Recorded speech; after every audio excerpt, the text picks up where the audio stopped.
information, data that you're gathering, with all the effort that you're doing with Moengage, for example, how do you make revenue out of it? For this, I'm going to invite a few panelists to discuss. To begin with, I'll invite Mr. Abdul Muqaddam, who is a Director, Digital, Commercial and AI at Coca-Cola. Muka.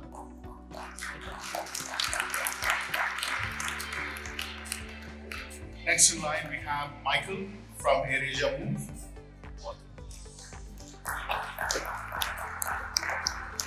Michael is the head of CRM at AirAsia Move, and he has very rich digital marketing and automation experience.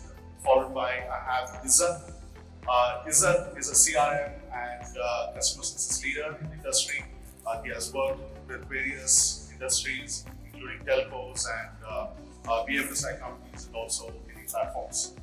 And finally, we have Saliha, who is the lead of digital and marketing at Domino's Malaysia. Saliha.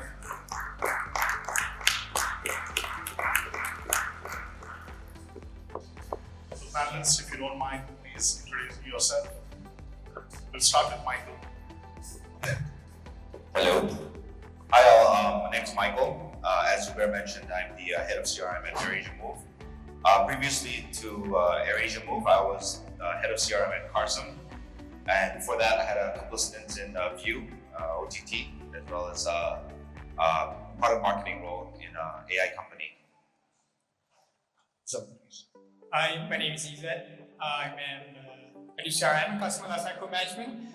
And for some technical reason, I cannot tell you where I work now, but I can tell you in person, I work at TikTok now. And I've worked in many different industries before. I work in Astro, Tashango e-wallet, Malaysia and logistics, and now, like I said, I'm in TikTok.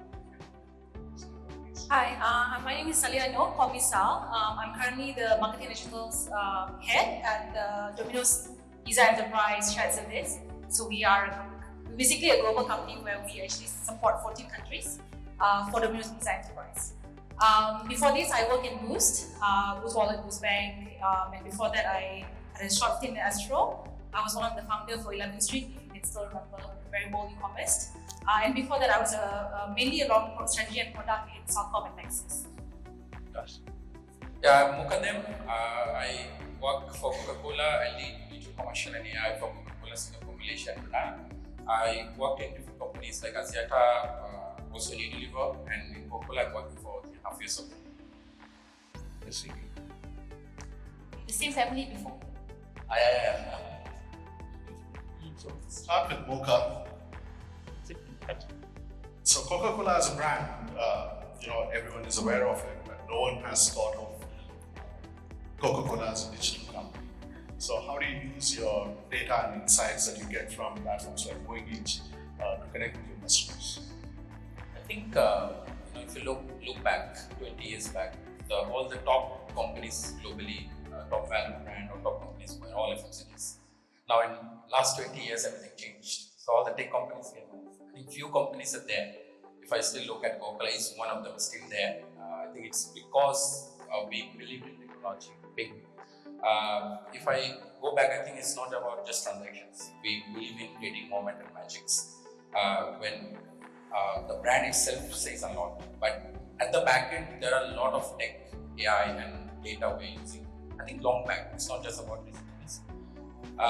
One of the big steps globally we have taken is 3-4 years back when OpenAI came out, we have been one of their partners from the beginning to design their LLMs and finding relevance for the business itself. It's not just about partnering on the tech side, it's more about building use cases.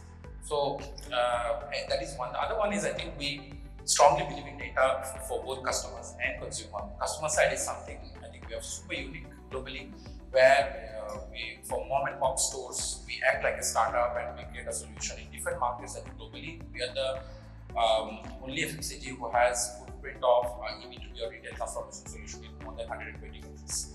So, and it's not just about the customer, also consumer. Now here comes, I think you have a lot of transactional data. Now with Moengage, I think with this kind of tool, we got into a behavioral stage as well. Now here, the analytical data points where this transactional and behavioral data is there, then we also got into a contextual data as well. Understanding the nuances of community, demand. For example, one of the things we do is recommendation engine for the portfolio. Now, it's not just about we want to sell. It's about a partnership. We have emotional bonding with the business, and we act as a partner, to be honest. So we don't actually recommend a product which gives us the most profit. We also look at the community, the depletions, predicting whether it's getting stock out, and using and blending with the behavioral data we are getting from our engage of the best time, the best channel. It comes with, it's not just about personalization, I believe. It's also touching the the sweet point of the communications and campaigns. So, moving on to Michael, you're in an industry where every touch point counts. Opening of the app, visiting the web page, searching for a flight, for example. All of these interactions count. So, how do you make use of this data to strategize your CRM and your communication with your customers? I think this is a very important question for most people in every industry. I hope you guys don't mind me using some notes here. I don't have a good memory like Zubair did here. So I think this is a good question. Working in different scales has different risks. If you're working in a smaller company, your feedback loop might be smaller, but the risk could be high as well. In different scenarios, whereas in a bigger corporation, something small could turn out to be something big, vice versa. I think in terms of CRM in the AirAsia Moves context is we look at two different things. One is explicit feedback, right? So we look at NPS scores, we look at complaints, we look at social media posts. And by we, I don't mean me or my team, but as the entire company. Where we look at specifically is implicit signals, right? Where users drop off. Let's say if you have a drop-off optimization campaign, you might want to review it once a week or once every few days to see if there's a breakage in flow. And combining these two sets of information, you should be able to provide a better user experience and to keep that touch point relevant, right? I have an example here, right? So this, as an example, we see a high open rate but low click rates for, let's say, insurance add-on. This is not real information, by the way. It's just examples. Our open rates are very high and click rates are very high. But let's say you had low click rates on insurance emails, right? But when you look at other tools, let's say analytics tools, whether it be on More Engage or some other tools, you see that the user flow, more people look at baggage versus insurance, then you might want to optimize that touch point for baggage instead of insurance. This may sound very obvious, but this requires work. Actually, we talk about automation a lot, and it may give the impression that it's magically going to happen this way, but actually, intention needs to be there. Someone needs to sit down and have a think, maybe write up some documentation, do a test, and actually get this through, right? I think one key thing about this is CRM is sometimes it's a function in some companies, sometimes there's no CRM teams in some organizations. And I think this is because CRM is a discipline. I think we all have to agree that the CRM team isn't responsible for everything, but the company isn't responsible for CRM items, as an example. So to get any of these things sorted out, to keep the touch points alive and develop them, I think it's a company-wide job. You need to be very open with different stakeholders, including customer service executives, right? They email you, hey, there's something weird, customer clicked on this email, but they landed a different page, etc. You do need to listen to it, otherwise, I think you do need to listen to it because the more automations that you have, and the more complexity you add, you are very likely to miss out on certain things, right? And despite automation being a positive thing, it also comes with more work sometimes. Thanks, Michael. So, we have been talking about personalization. We have been talking about recommendations, which plays a major part in personalizing any experience for the users. And all these interactions that we have with the customers leaves a trail of data behind. Right? So how do you use these insights to keep the engagement levels high? Now you have come from different, you have worked in different industries like OTT, fintech and all that. So can you share some insights? Yeah, so data is very important in my line of work. In fact, in our line of work, data is very important. Data is the foundation of what we do. And CRM is just a way for us to action on the data that we have, right? And just a question to the audience in here, who here has doom scroll on TikTok before? Right? A lot of you guys, so that makes me happy. But still, a lot of you guys have your hands down, so that means I have to work harder, right? So, part of the reason why it's very addictive on TikTok is also because of data, right? And if I can say so myself, we have one of the best algorithms out there for all of the social media, right? And so we use data to understand what is the customers, what is the users' problems today, and predict what are they going to face tomorrow. Right? And I'll give you an example. So right now in TikTok, I specifically take care of TikTok Live in Malaysia. I handle creator lifecycle management, and specifically for low tier creators. So these are creators who earn less than X dollar per month. And they have an issue. One of the key metric for me is live stream duration. So how long a creator goes live for, right? And for low tier creators, they have an issue. And my role is to figure out what that issue is.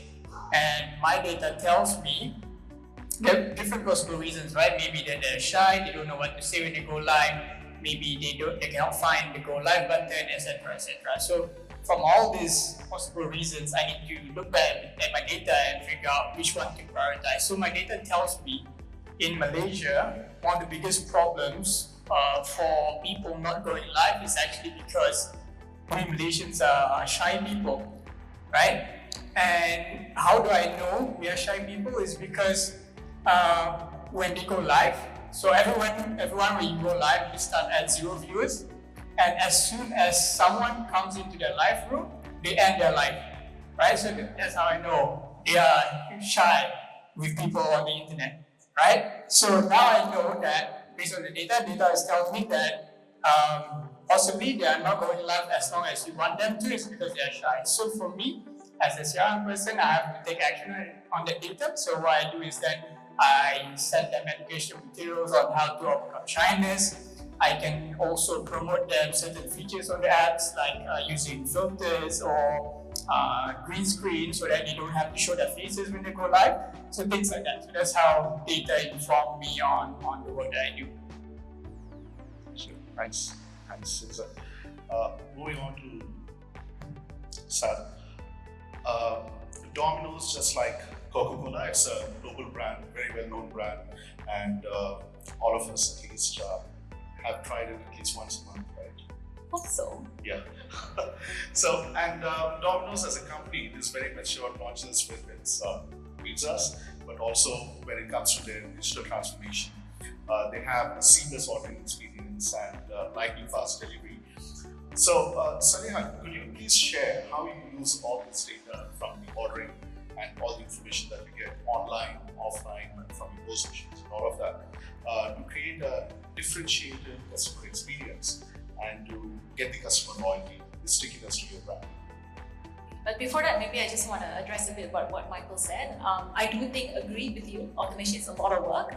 But I think it's a lot more investment, right? Let's not use the word work. So people might not want to do it, right? And yes, VP said me how to not doom scroll.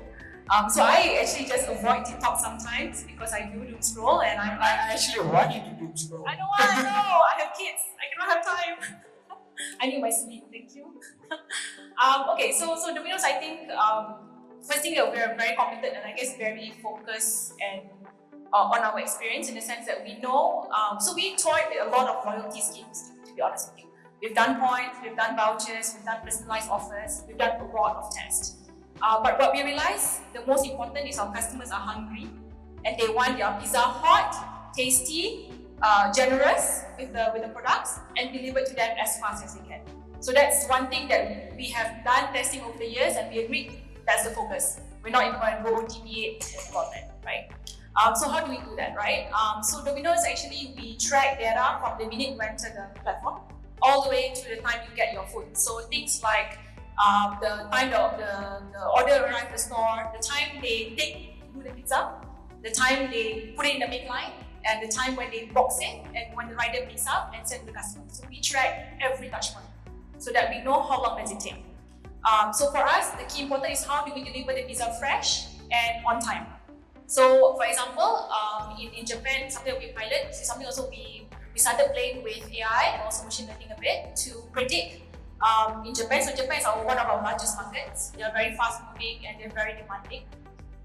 And what we're testing is to actually predict the capacity of a store, to understand, in a situation where store managers are not in or staffs are not in, could be like the materials like pineapples might not be available, or there is a very influx of order, especially during holidays. So we're actually trying to pilot now, which is we use AI to actually predict these situations.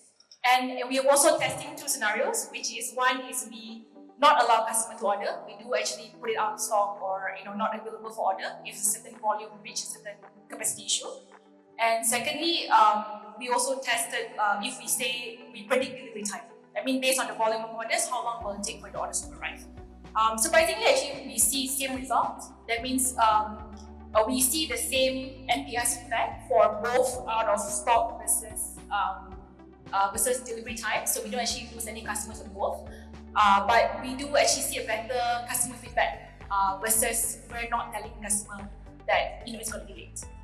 So that's one example of why we use data to actually provide the best customer experience. So that's something we're piloting in Japan, and I think if it works out well, we might pilot it across globally. So we operate in about 14 countries globally. Right. So when we talk about personalization, it's a very commonly used term. But if you look into the details of it, what you're doing here is you're having a very narrow view of a single customer profile, of a single customer view. And in industries like Domino's, for example, or Coca-Cola, you have the data coming in from multiple sources. It can be coming in from online ordering or app ordering or point of sale one, wherein they give their membership number or loyalty number, track the points. So, can you tell me what are the hurdles that you are facing in your job profile in order to unify this data and to identify the customer and isolate? Interesting question. I think this is very relevant. I think most of us who are here thinking about just online, my journey is a bit different. I was trying to transform offline to online here significantly. I think starting from the customers, mom and pop stores is really difficult. I think I'm doing this for 6-7 years for 2 different companies. I still remember when I launched 7 years back and getting my first 500 customer retailer to tell them, why don't you use now Asian culture. I think you will know that we are lazy and we like to be pampered. So someone coming to my outlet from a company, taking the order, pitching me, it was all different. Then COVID happened. Suddenly, I used to work for Unilever, and I remember hand wash was a big crisis. And suddenly, everything was shut down. And I just said somewhere and randomly sent some WhatsApp and SMS communication with the download link of the app. I slept. I woke up 10 a.m. next day. 22,000 downloads within 12 hours. Crazy overnight. Now, these are the same retailer where we send someone rich, showed it's beautiful, you use it 24/7 now. Now, that's the force fed. I think that showed me the light, to be honest. We were thinking how to crack this up. And now, no one is stupid there. Now I come back to your data point.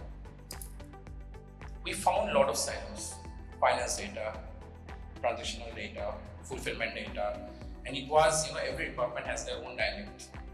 Every data is different there. So that was a journey. I think in Coca-Cola, I think we had a project called Retrofit. I think we have combined all that resources in one.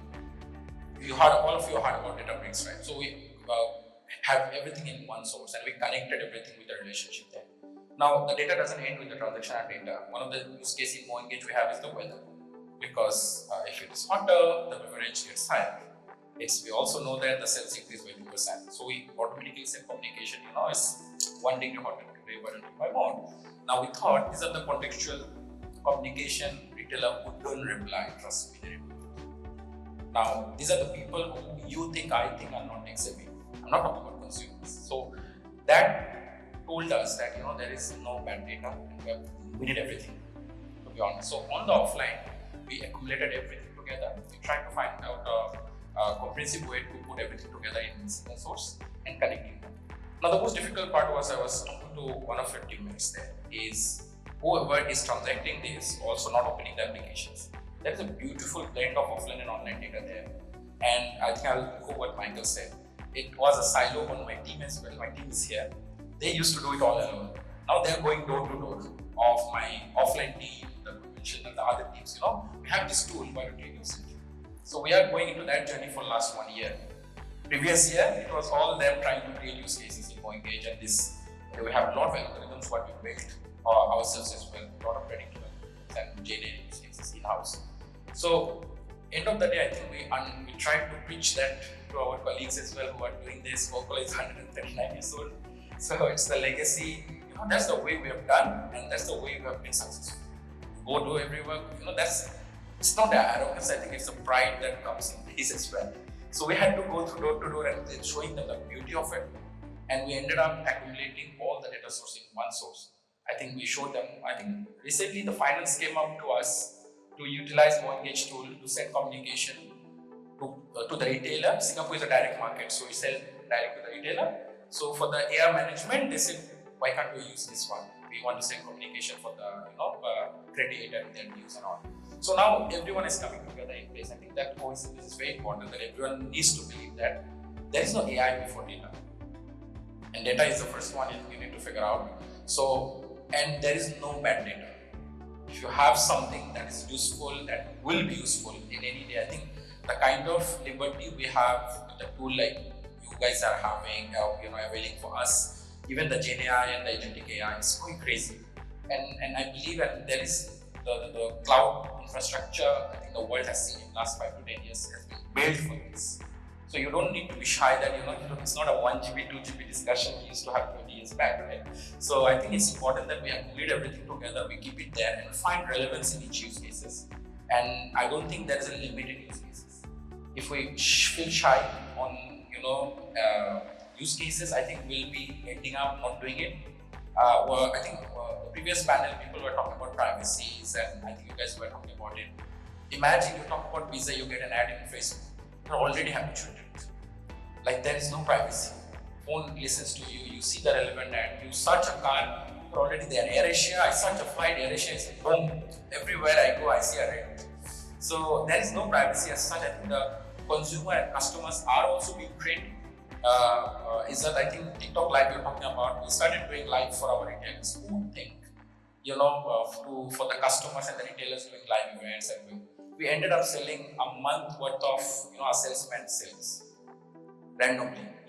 I think they are not doing. Come on, they're sitting all day long in the outlet seeing TikTok and scrolling. Probably they don't have kids. So it's unbelievable how we undermine and underestimate the power people and consumers and customers are having. I think we need to do everything. Try, test, learn, see the reaction. Don't just sit in the office and say that, oh no, this will not be relevant. That is very important, I think, and it's the digital part of it. I think you can do it in low cost. What it costs to design a journey, more engage and test it for people is nothing. So I think we should be open. We should not be scared anymore. Banking, I understand they handle money, but I think we need that openness to integrate all the data sources. Thanks so much, Oka. And if any of you are convinced, we have the order forms outside. You can sign in before you leave. Now, moving on to some operational stuff with Michael.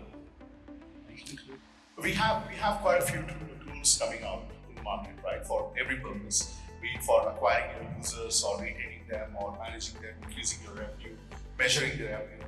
You have different tools for different purposes coming up. And with AI, you have a lot more tools coming in the last 3 years. And Michael yourself has shown me quite a few tools that you use to,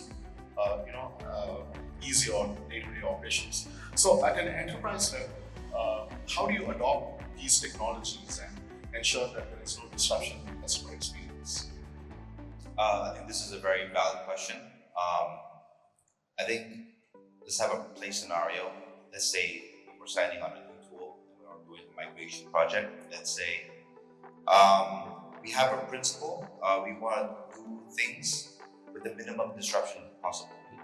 So all our planning and focusing is based on this principle. So depending on the context of your organization, you may have a different approach to these things. But at the enterprise scale, disruption is pretty serious. This is funny coming from an AirAsia Move employee because Air is always complaining about delays on AirAsia, right? Thankfully, I'm not a pilot. So moving beyond airlines though, let's take a look at Move specifically.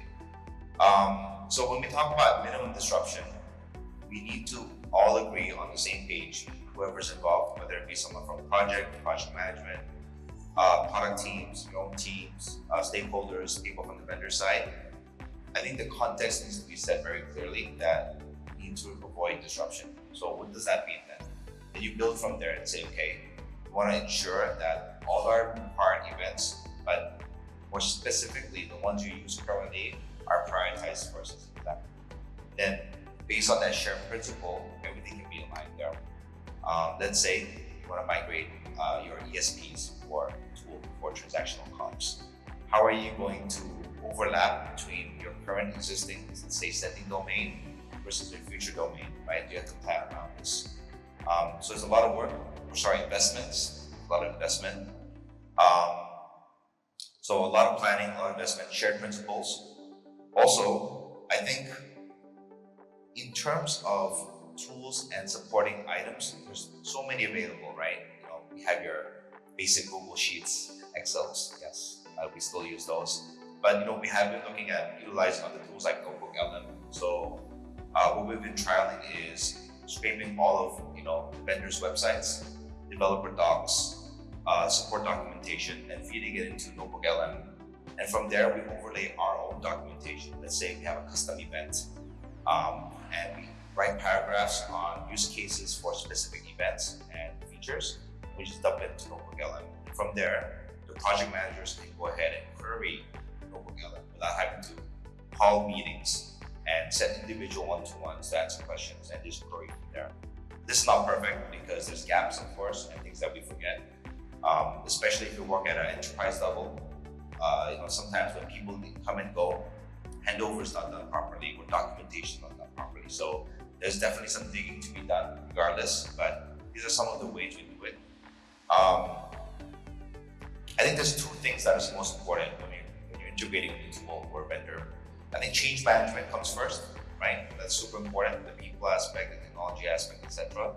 And also QA. I know we all don't like QA work, and people in QA are regarded as lower tier humans, right? It's unfortunate. It's prevalent in the tech industry, but it's super important when you double check and triple check things. And holding a high standard, right? Even within my team, when we deploy an automation, I require a test document, right? So when we might do migration, anything we test requires a sign off. Yes, I do work in a corporate environment, but there are reasons for this.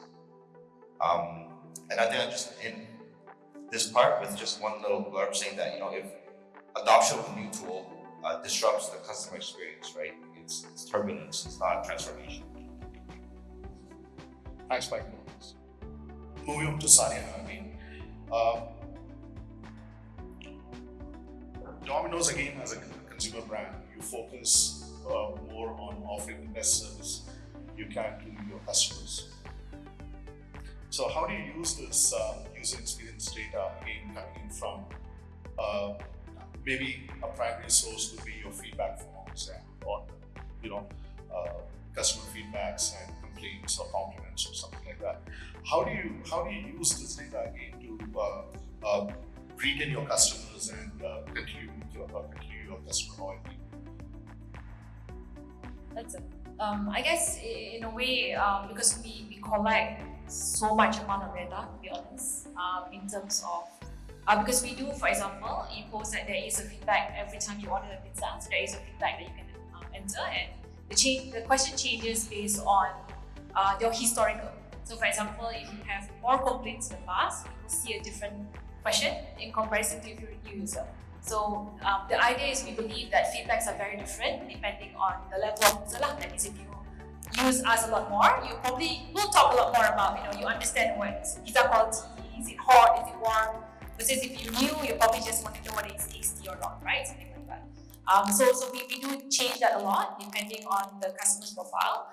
And in that sense, we do see this data globally. So we have data for about 14 countries. So we are able to then compare the different cultures, different nuances for each country, and how does it support each other. So what we do a lot is what has worked in a certain country, we actually do test it on different countries. So this works as well with your flavors, right? For example, certain flavors in Malaysia works better compared to Singapore, compared to Australia. So we do test it and we do share across the different countries. I think for us, we love complaints. So for us, we actually prioritize complaints more than good feedback. I think good feedback is just a pat on the shoulder and you do a good job. But we actually love the complaints because the complainers are the ones that are invested in your brand. Because if they don't spend the time to actually complain to you, they will just walk off, right? If they hate your brand, they will just walk off. But the point is they invest time. They actually need time to write. And some of the complaints I got is very long, like pages and pages of complaints, right? And to me, these are the customers that I value the most. So what we do is all this is typically, so we actually, we have a customer profile that we do. So those are in-house built, where we actually do capture all the, like different touch points, like whether you have a late delivery, do you complain, what kind of vouchers do you get, what kind of promos you take on, what kind of pizzas you actually like, are you more festive, are you more classic? So we did capture all that.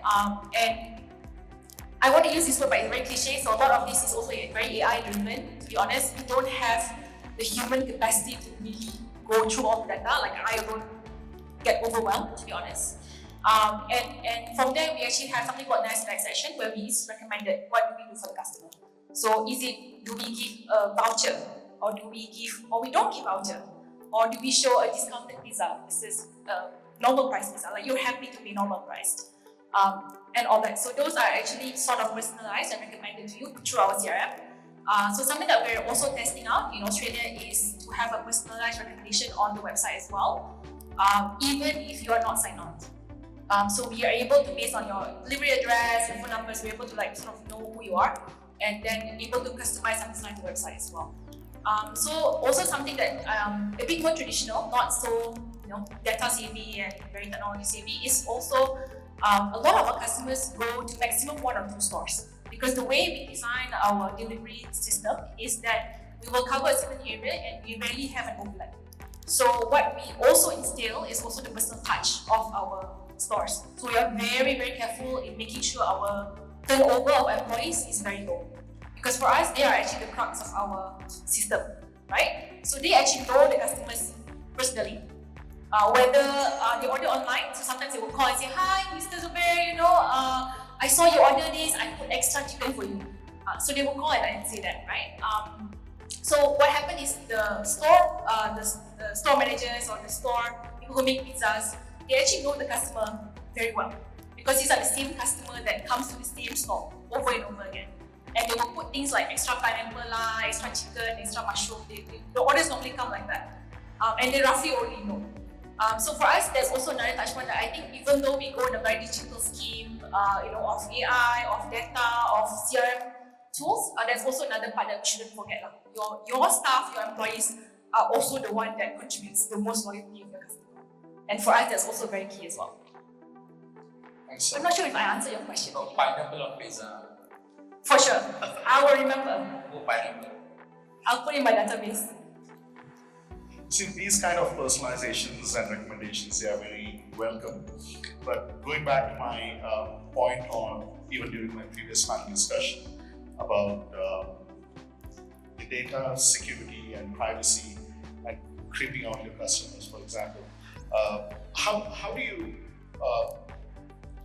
manage this with data and the insights that you have? How much to expose yourself or how much to personalize yourself with customers? So one of the points that someone made even on this panel was that seeing the ads, the phone is listening all the time. So there is a high likelihood that when I open my phone, Android one, see an ad from AirAsia and also from Coca-Cola maybe, yeah. But so how do you use your data to manage these things with the customers? Perhaps Lizard can throw some insights. We don't care. I'm kidding. I think the best way is two ways to look at this.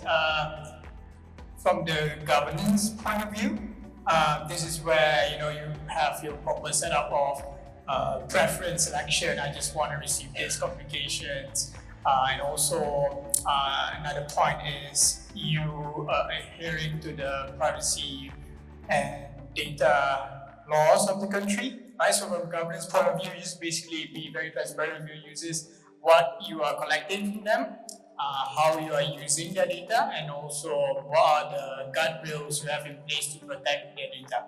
Right, so be very clear with them. And from the operational point of view, I think how you can make sure to build trust with customers and show them that we are collecting your data because we want to improve your experience is by finding the right balance between personalization and also versus being creepy. I think this is one of the questions from your previous panel, right? And at TikTok we try not to be on the creepy side of things, even though we can be. So for example, I'll give you an example. When it becomes when it crosses the line to become creepy. Let's say we know this user is a top gifter, because in the live stream business, one of the things that you can do is sending gifts to the live streamers, right? And we have this data, this transactional data from this user. And we know this user is a top gifter, we know what they like to watch, etc., etc. When it comes to creepy, is when you over quantify the things that they do. For example, you when they send a certain amount of gift, and they become the top gifter, and then you send a notification to them saying, "Hi Izzat, thanks for giving 15 ringgit 15 cent at 5 p.m. just now. Here's your reward." So over quantifying stuff like that, I think that is when it becomes creepy, and then the user will think, "Hey, this app is tracking every single thing I do on the app." Even though you can do that, but I think that's where you have your intuition and experience to not do that. Another example would be using data they don't consent to giving you. For example, like emotional data. Like on TikTok, what we can do is, what we could do is we know this user like to watch a certain genre of stream, right, or content. And then from there, we can make some projection of what they are feeling at the moment, right? Even though technically they don't explicitly tell you their emotions at the time being, but we can do some kind of projection. Say, if you watch this amount of content, then we think you are lonely, right? And then we send a notification, "Hey, we notice you might be lonely at this time of the night, why not watch this content?" Right? So there is into the creepy territory already. I will not use TikTok now. But we don't do that. And it's wrong to do that, I must say, legally. Right. Yeah. So thanks for the insights. Mocha, coming back to you again with all Sorry, this. maybe I just want to add a bit. I think a lot of times is when you look at data from an individual perspective, right? But I think a lot of us deal with gigantic amount of data, so it's impossible to really know a person individually. Unless you're a stalker, that's a different story. You want to stalk whether Izzat's lonely at night or something like that, right? But I think in that sense, even though a lot of companies know where you are, know what you do, know what you like, right? It's impossible for an individual, an employee to actually know you. So a lot of data is aggregated. So I'm sure more engaged, right? You would aggregate this data and then identify this person's status and all that, but it's not on individual level. It's not personally to you. It is a group of people that have similar behavior, similar likes and all that. So we've had a lot of this ethical discussion on personalization, right? And I think it's very important to make that note that no one employee would know you unless they really want to target you, which is interesting. Thanks for adding that. So yeah, Mocha, I was asking you, tools like predictive analytics, right? And how do you use these tools, or something that you're excited about in the near future, cutting edge technology that you might be evaluating, which is going to help you with your customer-centric communication? Because you have both direct and indirect sales. How do you use these tools for customer-centric communication? I feel like, I mean, it's an amazing question. I think I'm just thinking, my team might hear this word from me quite often, this predictive AI, Gen AI, agentic AI. They're not sick of me yet, but somewhere I think I will late on predictive AI. I will late on predictive AI. I'll say how. I think if you look back on the tech companies of Meta, Google, they're using it for 10-15 years. Now the traditional companies like all the companies, I think big tech and the mid and smaller tech, if I say, we realized it late. So they're using it for 10-15 years. They predicted our emotions. They predicted our sad songs. They predicted, Netflix predicted our what kind of genre we're watching. Facebook predicting that you're hungry now. So it's all there, and that's my realization. And I think we ramped up a bit on the predictive AI. There we created a lot of models. Of course, Moigage helps us to get some ready-made ones, but we also created our own RFM, because the RFM we use from Moigage is based on the application usage and so on. We blended that with the transitional RFM. Right. So we blend that both and get a better solution there. With that, we also got a stock prediction, for example, from the depletion. So we merge that both. Then the accuracy of this trade becomes beautiful when you merge both. So if I tell you my RFM probably is giving me 82% accuracy, when I add your RFM it becomes 90%. When I use my stock AI kind of the stock prediction, it becomes 98%. So I think predictive AI is something we should grab as soon as possible. In any companies, I feel the segmentations we are using for legacy, diamond, gold, silver, platinum, dead, I feel. So somewhere we are trying really hard to implement that in the organization for omnichannel offline as well. Now coming back to Coca-Cola, we are trying to heads up. I think one of the experimentation we already locked down is using agentic AI sales agent. Now, if you go back a year back, the evolution has happened in I think a year on agentic AI. The accuracy is brilliant, the human touch is brilliant, and we understood that if you remember, I think for customer service a lot of people used, but it didn't work out. There is no human touch, there is no proactiveness. Now you go there, and these are all available. The timeline of a project of coding, creating such solution is I don't think there is any timeline. 6 months of project became a 6 weeks and 6 days of project. How many of you are aware of Firebase Studio? Can you raise your hand? Firebase Studio, I can see a hand. Today, just go and try we use AI as a toy. I think it should become a tool now. Let's use Firebase Studio and go and use a prompt. Go to ChatGPT, try to build one application you want to build. Build an Asia app, for example. I want an app like Asia. Give me a prompt for Firebase Studio. Copy paste in Firebase Studio. Within a minute, you see that your app is in front of you. You don't need to touch any part of the UX. I'm telling from here, you will realize when you go home, the beauty of the UI UX they consider is unbelievable. Now, OpenAI, there are a lot of AI, DeepSeek, OpenAI, the kind of LLMs OpenAI built, their coding expertise is better than world's top 200 coders in the world. There is no coding anymore. I think it's not, people are not telling us, the coders are using it, the QA are using it. One of the things, I think we check the sentiment of the comments. So we stopped reading them and we started using Gen AI to understand the NPS, the sentiment, angry, sad, it's a cooler issue, is it a delivery issues or something like that as well. Now, I think we need to come out of that phase of using AI as a toy tool. That's number one. Number two, I think Gen AI and agentic AI especially is super easy. I think it's where I did a post in LinkedIn 1.5 months ago. I wanted an intern and I said, globally anyone can apply. And I interviewed few. I got someone from India, from Visakhapatnam, it's very far, 19 years old kid. I spoke to him, I got stunned.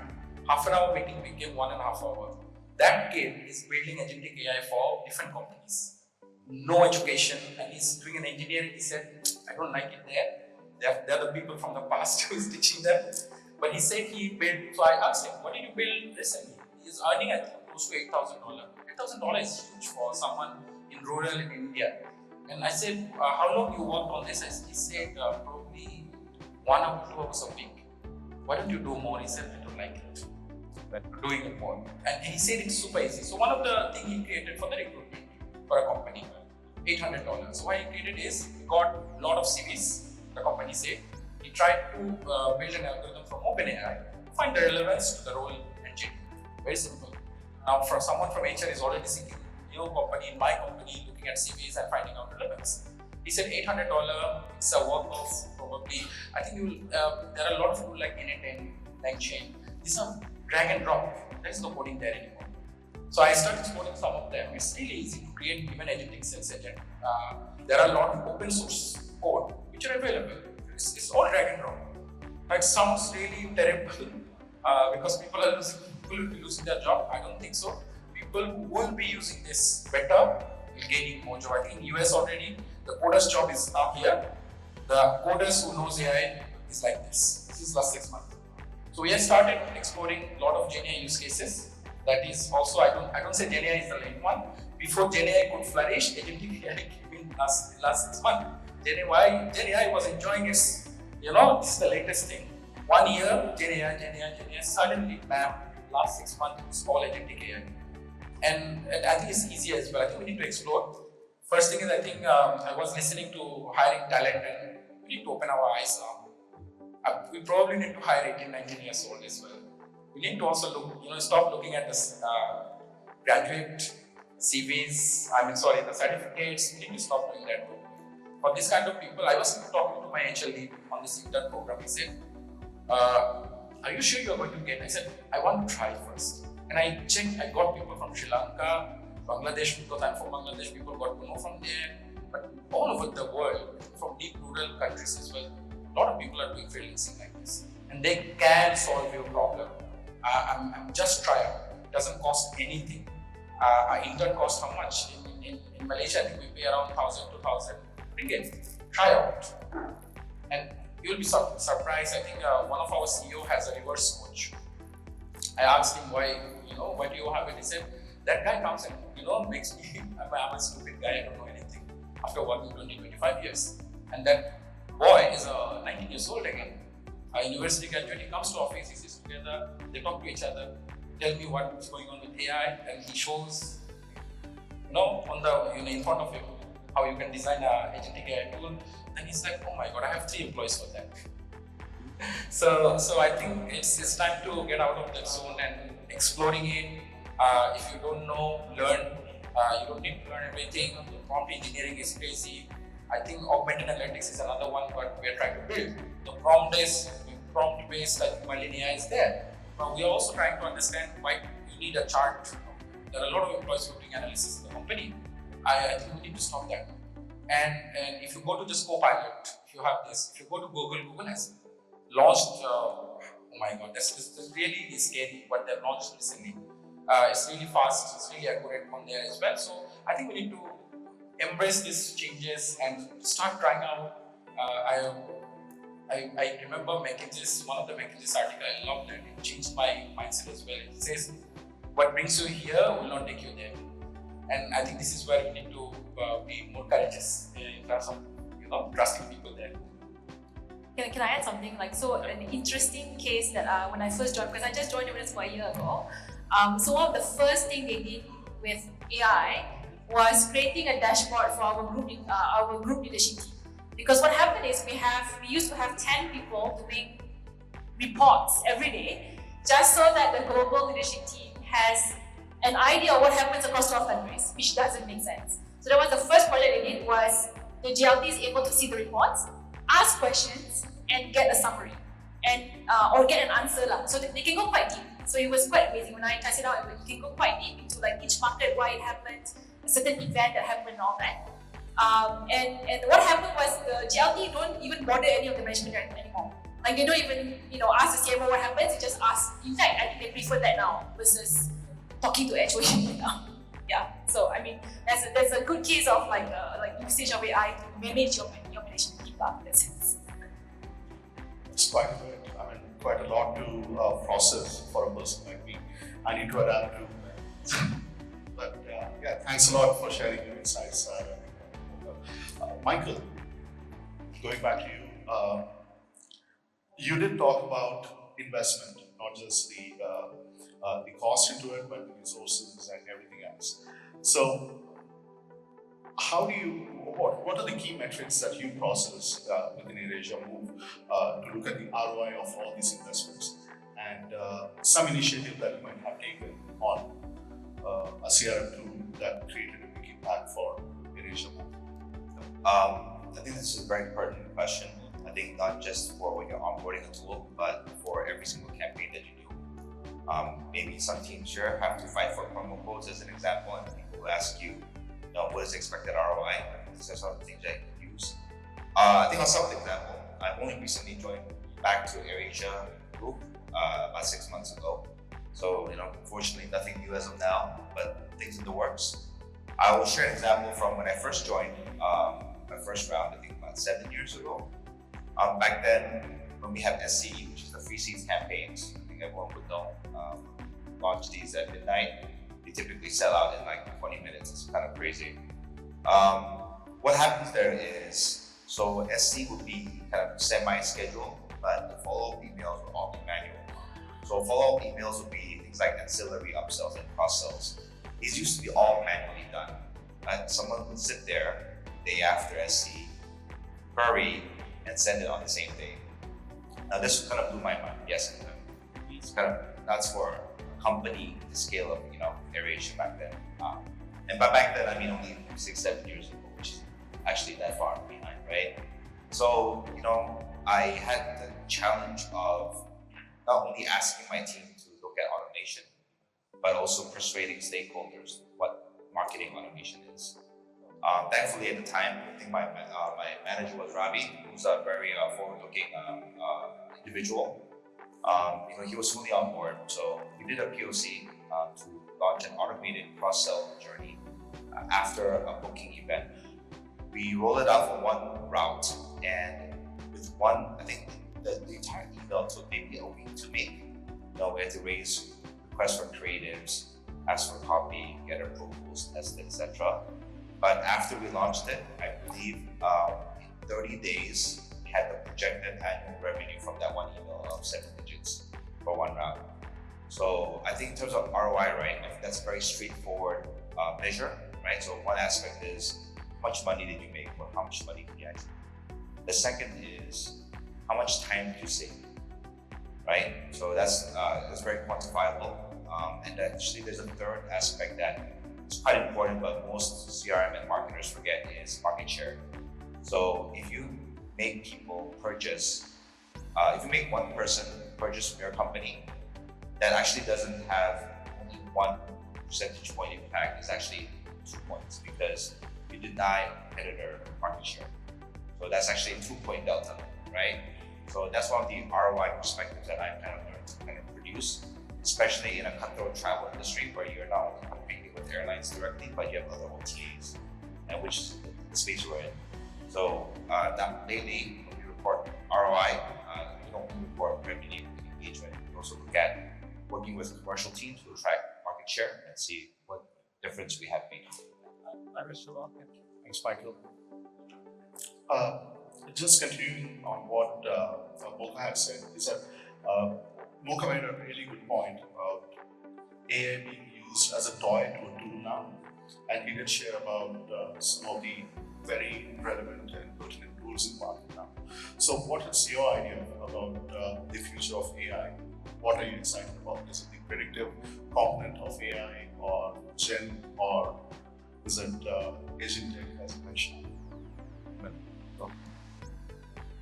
To me, how I see AI, that the biggest value add of AI to me is the accessibility that it gives, and also the time that it gives back to me, meaning i.e. the speed, right? The speed of the things that I can do, and if I can do things faster, I can do more things, right? And that's what I can do. So that's the biggest value add: accessibility to stuff and also the speed.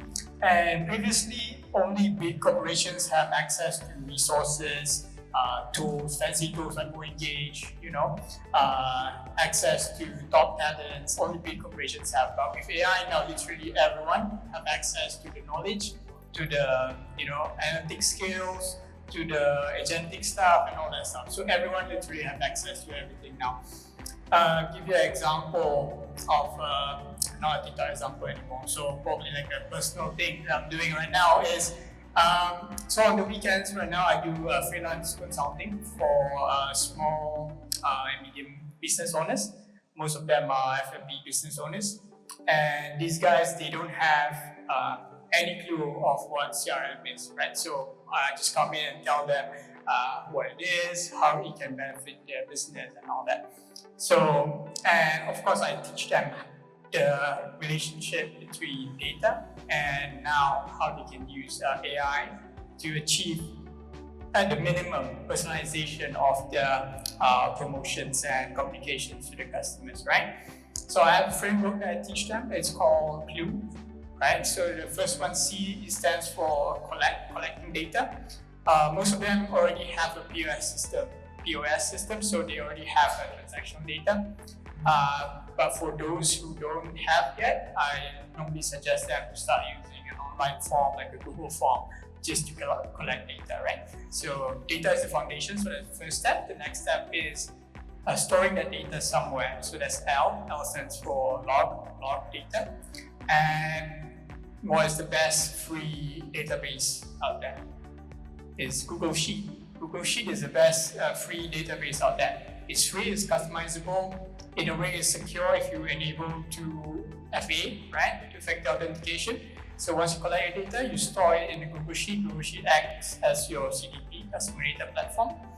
And once you have your data somewhere stored safely, you then move on to analyzing it, right? So that's the next step, which is you understand your data. So this is where AI comes in. So you can link your Google Sheet to things like ChatGPT and then write a prompt, say, this is my customer database as of X date, and I want to get more repeat orders. Please help me segment my customers, blah blah.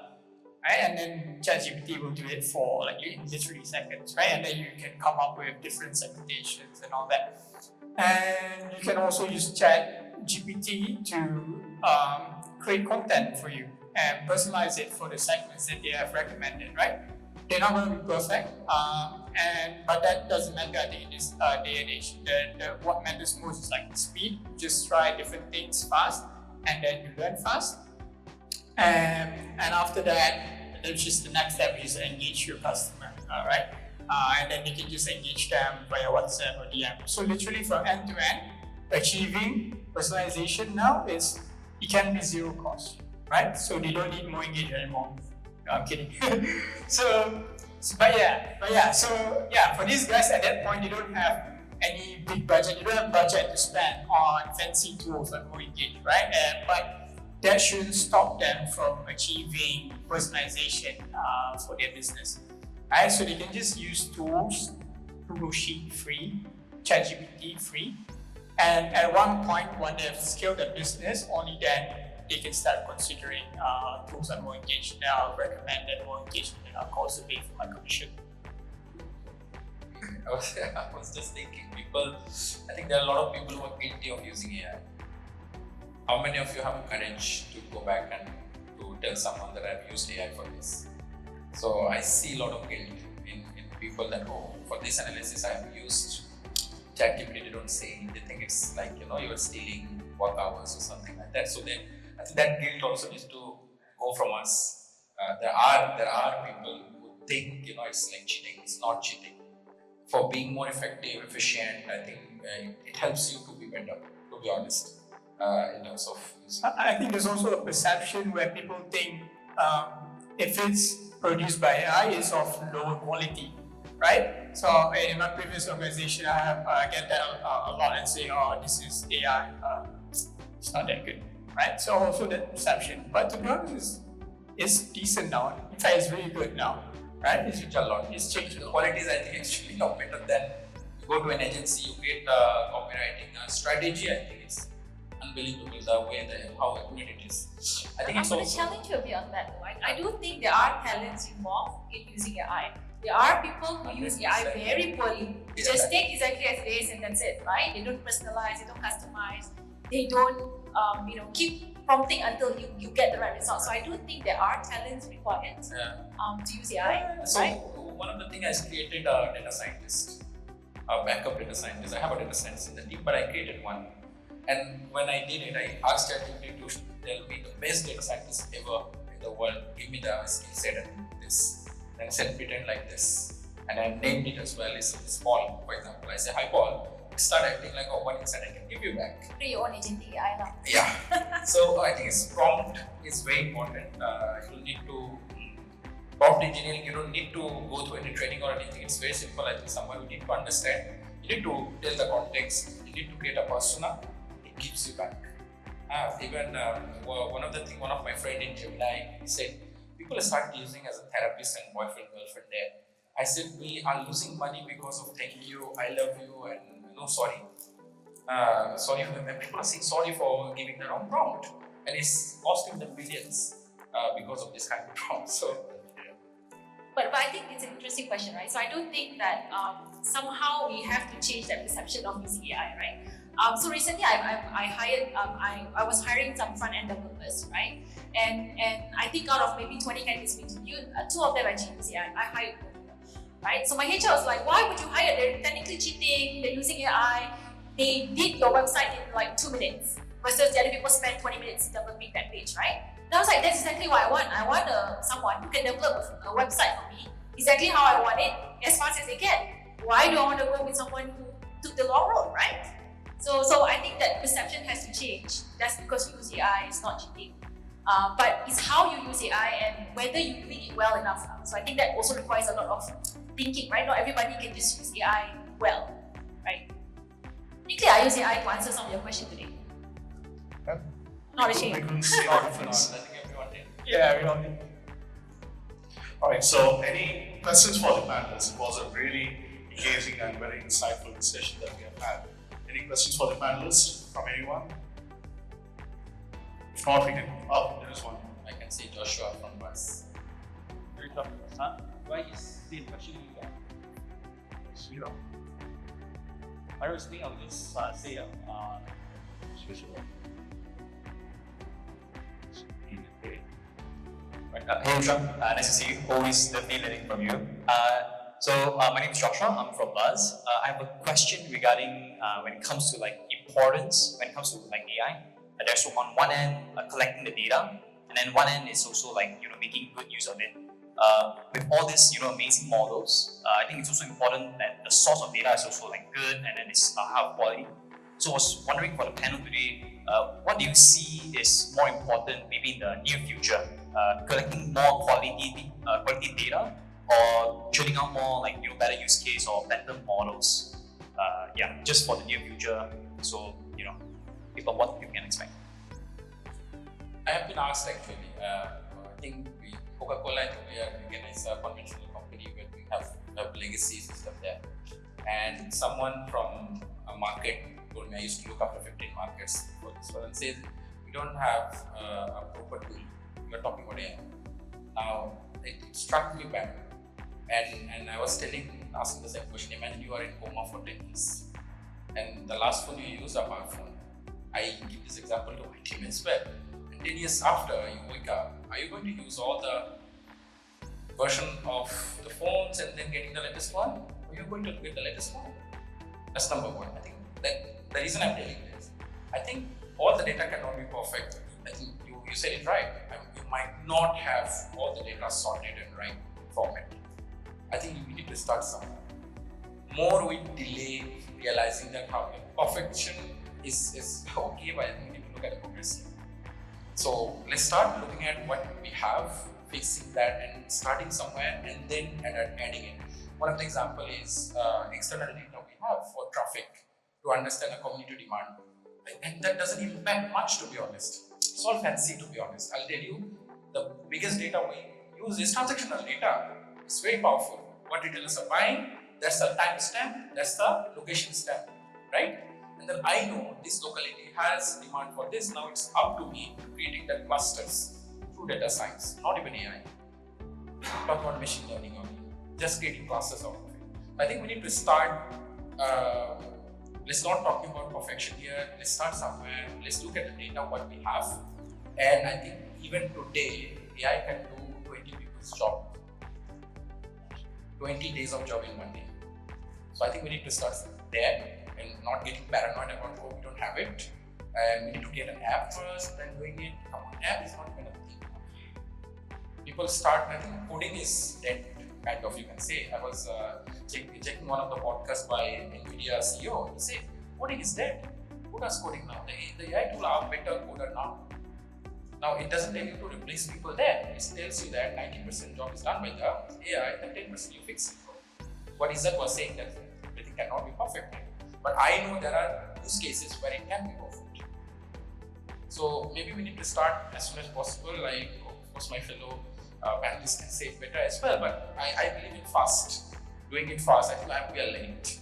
I say it again and again. I say it myself as well. I tell myself, we are late. And we will not realize it before. I mean, next 5 years will be a revolution. And I think we have seen a lot. Things are coming, going, not sure. Last year also, I don't think last year discussion is that, if you remember, we spoke about the same thing. I know some of the people shared their confidence on AI, whether it's a good thing or not, whether it's the right thing or not. It's smarter than us now. Unfortunately. But we as a human, I think we need to find out this, how fast we can go, how we can start. I met a startup founder in Sweden. He has 30 agentic AI. He's the only employee of that company. He's the founder. His valuation is now $200 million. $200 million worth of company with one employee. 30 agentic AI employees. He said, my HR is not there. Then I have a HR lead. I have a product lead. And it's all happening in there. And I was like, oh my God, where we are? $200 million worth of company, one employee. Something is going, we don't know. Probably speaking here in this. Maybe I can add on to it as well. So I think that's a good question. I think there's two sides, right? One's like data quality and the other one's the tool. I think fighting in the tool space is kind of wrong.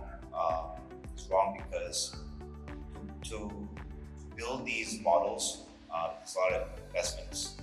And there's a lot of open source models out there as well. So there's no real point spending, investing into this.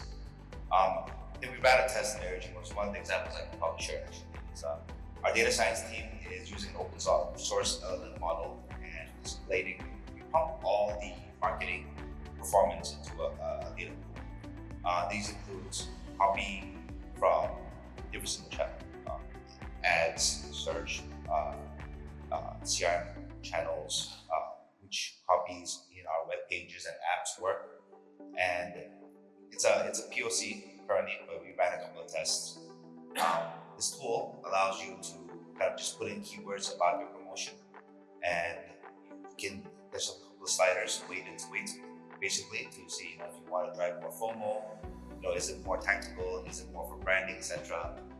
We ran a test, so we had a human copy and an AI copy, and prompt, the brief for the human and the prompt for the in-house test was the same. For push notification, we had an uplift of 20% of engagement, so initial click. So that, we were quite amazed. Like, this is good, right? We did the same on email, right? Based on the same data set, and there was barely any incremental in terms of opens. So I think even though, we try to figure out as, more non-technical business and function owners of how to approach this, at the end of the day, right? Even if one works, another one using the same data set, the tool might not work. So as it was said earlier, it's about the speed and initiative to test. That's the most important, right? And as the space evolves, who knows, right? The people who own the data will, and action on it, will be at the end of the day, winners in the space. And I think this is partially one of the reasons why, the big giants of the world, Google, Apple, they all own data that you interface with, right? On your phone, on your computer. They're the owners of the first party data that use to train these models. I think that's why it's so powerful, right? And that's what OpenAI is valued very highly, because everyone's downloaded the app, right? So I think that's that's where it is, right? So it's not about, I don't think you worry too much about the tool. Make sure you do your fundamentals correctly. Are you funneling the right data to the right places? Are you categorizing them well? Is it navigatable? Can you explain the data, right? I think if you have these, and you invest a little bit of time, I think you will make some progress in terms of in terms of your company, your team, your function, your technical items. If I can add on, I think it has to be a bit more parallel. You have to do it in parallel because again, the data that you think is clean may not be clean, right? And normally when you test this, you run a small test first, you will see that, okay, actually why is it getting very good results? So normally I would test on things that I know for sure what the result is. Means if it's an error, means my data is not quality, right? And I feel like not all AI project has to be a huge project, to be honest, right? Like when we started with our customer service team, right? It's just the customer service team writing to improve their English, to feedback back to the customer. Or because we also support places like Taiwan and Japan, and we're using AI a lot to translate, right? So we have Malaysians who support Japanese, or we have Malaysians who support Taiwanese, they have to speak Mandarin, right? So we started as small as that, right? And then as you grow and it becomes more important and becomes more autonomous, there is a natural demand in the team to say, hey Sal, for positive feedback, do I need to reply? Right? So then you're like, okay, maybe we should play around with this where we can give, in a way, the autonomous for the AI to actually answer the feedback without us having to involve, right? Because eventually it evolves to become very, very natural already. So in a way, I say start small. I feel you can test AI in any aspect of your work, really, right? Like it can be as little as creating that creative design. It may not be that perfect in the beginning, but as you keep prompting and saying, oh, this is right, I like this, I want to choose this, eventually you will learn that, okay, you like that kind of style, Yeah, and to be honest, different people, different style. So I would say customize it to your CMO, because that's what I do, right? But yeah, just try. It doesn't have to be expensive. You don't need like a 10 data scientists, to do your model, just try any of the feasibilities and you see where it gets you. In the interest of time, we'll wind up this session, and if you have any further questions to the panelists, please feel free to get hold of them during the break. Thank you, everyone. Thank you, panelists. Thank you very much. Bye. Thank you very much. Thank you.